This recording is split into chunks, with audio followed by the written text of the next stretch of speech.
Hai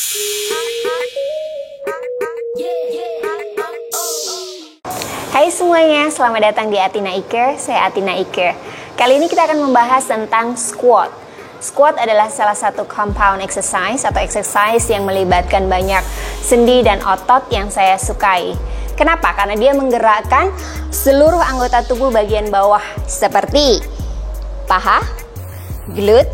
Dia juga sangat bagus untuk stability tulang belakang kita. Beberapa hal yang harus kita perhatikan saat kita melakukan squat. Dimulai dari bawah telapak kaki. Telapak kaki kita harus benar-benar semua 3 poin menapak pada lantai.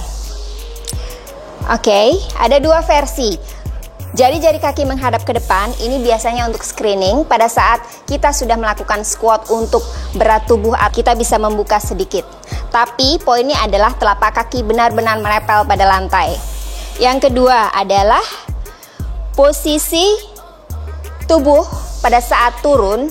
Yang mulai pertama adalah panggul kita yang turun.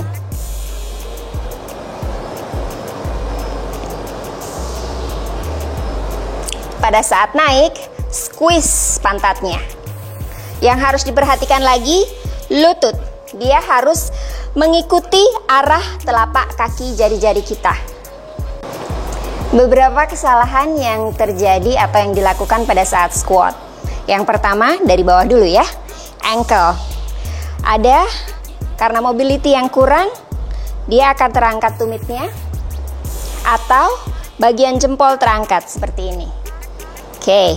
Yang kedua, knee. Dia akan splay keluar atau splay ke dalam atau disebutnya cave in. Seperti ini atau seperti ini. Oke. Yang ketiga adalah tulang belakang yang melengkung pada saat turun ke bawah.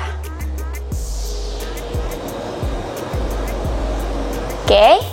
Ketika kita sudah menguasai squat dengan berat tubuh, kita bisa mulai melakukan progression squat dengan menambah berat seperti goblet atau barbell progression seperti front squat, back squat, dan lain sebagainya.